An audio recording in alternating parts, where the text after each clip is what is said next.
नमस्कार, good morning. NDTV Rajasthan देख रहे हैं आप। मैं हूं आपके साथ मनीष शर्मा और चलिए बात कर लेते हैं आज की सबसे बड़ी और महत्वपूर्ण खबर की, उम्मीदों के बजट की। क्योंकि वित्त मंत्री निर्मला सीतारमण अंतरिम बजट आज पेश करेंगी। प्रधानमंत्री नरेंद्र मोदी के दूसरे कार्यकाल का ये बजट होगा। अप्रैल और मई में लोकसभा चुनाव होने वाला है। सरकार के आम चुनाव से पहले पेश किए जाने वाले बजट में पीएम मोदी की गारंटी की छाप दिख सकती है।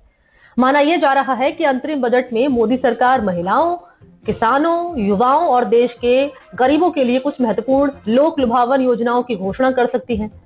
मोदी के आम बजट राजस्थान की जनता भी उम्मीद लगाए बैठी है। केंद्रीय वित्त मंत्री निर्मला सीतारमण मोटे अनाजों को बढ़ावा देने के लिए विशेष फंड की घोषणा कर सकती है। ऐसे में राजस्थान के लिहाज से ये फंड बेहद अहम हो सकता है। प्रधानमंत्री मोदी पहले से ही राज्य में मिलेट्स यानी कि मोटे अनाज के प्रचार प्रसार को लेकर काम कर रहे हैं, जिससे राजस्थान के किसानों को काफी उम्मीदें जगी हुई हैं। राजस्थान के किसान भी इस बजट से उम्मीद लगाए बैठे हैं। उपज बढ़ाने, आमदनी और आय को बढ़ाने, फसलों के भंडारण, एमएसपी और ट्रांसपोर्टेशन को लेकर सरकार बड़ा ऐलान कर सकती है।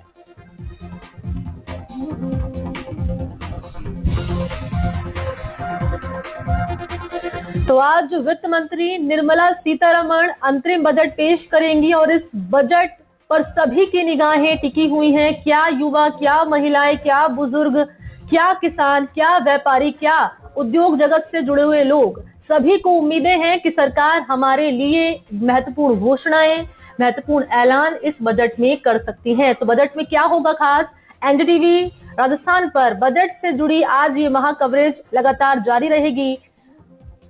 तो उम्मीदें कई सारी हैं, हर वर्ग को इस बजट से उम्मीदें हैं क्योंकि अंतरिम बजट है ये। और इस बजट में वित्त मंत्री के पिटारे से, बजट के पिटारे से जो अटैची वित्त मंत्री के हाथ में रहेगी, उस अटैची से क्या निकलेगा और किसके लिए कितना ये बजट जो है हितकारी साबित होगा।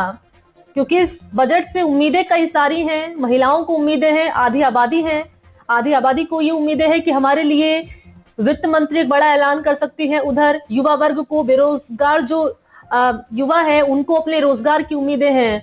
बात कर ली जाए उद्योग जगत से जुड़े लोगों को अपने लिए उम्मीदें हैं। तो किसानों की बात कर ली जाए, जिसे अन्नदाता कहा जाता है, तो किसानों को अलग उम्मीदें हैं। क्योंकि लगातार हम देख रहे हैं बीजेपी मोदी सरकार यहाँ मिलेट्स को बढ़ावा देने के लिए लगातार काम कर रही है। ऐसे में किसानों को उम्मीदें कई सारी हैं इस बार पेश होने वाले बजट से। और आइए लिए चलते हैं सहयोगी मुदित गौड़ के पास और उन्हीं से हम जान लेते हैं। मुदित, अब से कुछ घंटे का वक्त रह चला है जब वित्त मंत्री निर्मला सीतारमण अंतरिम बजट पेश करेंगे, लेकिन उससे पहले महत्वपूर्ण जानना यह जरूरी हो जाता है कि उम्मीदें क्या हैं लोगों की। जी बिल्कुल, अलवर में हम मौजूद हैं। अलवर के लोगों की जो उम्मीदें हैं वो काफी उम्मीदें इस बजट से बनी हुई है। अंतरिम ये बजट है। अंतरिम बजट के चलते लोगों को उम्मीद है कि इस बार जो अभी तक के 5 साल में जो चीजें रह गई थी, जो लोगों को फायदे नहीं मिल पाए थे, एनसीआर में ये अलवर क्षेत्र आता है, तो यहाँ के जो फायदे हैं उनको लेकर के अंतरिम बजट से काफी उम्मीदें यहाँ पर लोगों द्वारा जताई जा रही है। कुछ ही समय अभी बजट की घोषणा में रह गया है। बजट की घोषणा भी होने वाली है। हमारे साथ यहाँ मौजूद हैं कुछ लोग जो व्यापारी वर्ग से भी हैं, आमजन भी हैं और सभी तबके के यहाँ लोग मौजूद हैं जो अंतरिम बजट को लेकर के क्या मानते हैं, क्या उनकी सोच है, क्या इस बजट में होना चाहिए। लोकसभा चुनाव अब कुछ ही महीनों बाद है। उन चुनावों को देखते हुए अंतरिम बजट का क्या फायदा लोगों तक पहुंचेगा, सर क्या स्थिति मानते हैं? देखिए, मैं तो इस अवसर पर जरूर ये कहना चाहूंगा कि ये भारतीय जनता पार्टी की नरेंद्र मोदी जी का आखिरी बजट है। पिछले हमने 9 बजट देखे हैं, ऊंट के मुंह में जीरा रहा है, सिर्फ ढकोसला किया गया है, आम जनता की कमर तोड़कर रख दी गई है। आज हालात बद से बदतर है। लोग महंगाई के आलम में आत्महत्या करने को मजबूर हो रहे हैं, लेकिन वित्त मंत्री जी के और मोदी जी के कभी भी इसका फायदा नहीं मिला। अब बात आती है बजट के ऊपर, तो इतनी महंगाई है, पेट्रोल, डीजल, जीएसटी, ये वैट इन लोगों को कम करना चाहिए। गैस सिलेंडर की हालत आप ये देखिए, जो 350 रुपए का आता था वो सिलेंडर जो है 1150 रुपए कर रखा है। मैं समझता हूं कि आने वाले समय में, इस समय वित्त मंत्री जी को खास तौर से अलवर जिले का भी मान सम्मान रखना चाहिए था। यूपीए की गवर्नमेंट थी तब यहाँ एम्स स्तर का अस्पताल यहाँ आया था। तो हम चाहते हैं कि कम से कम अब डबल इंजन की सरकार, आईआईटी भी इसमें बजट में इनको लोगों को देना चाहिए। इस बजट में कोट कासिम में एयरपोर्ट आया हुआ था, एयरपोर्ट को भी पेंडिंग कर दिया गया था। तो अलवर जिले के निवासी भी हम चाहते हैं कि इस बजट में कम से कम एयरपोर्ट्स मिले, खास और शिक्षा और चिकित्सा पर और पानी पर, जिस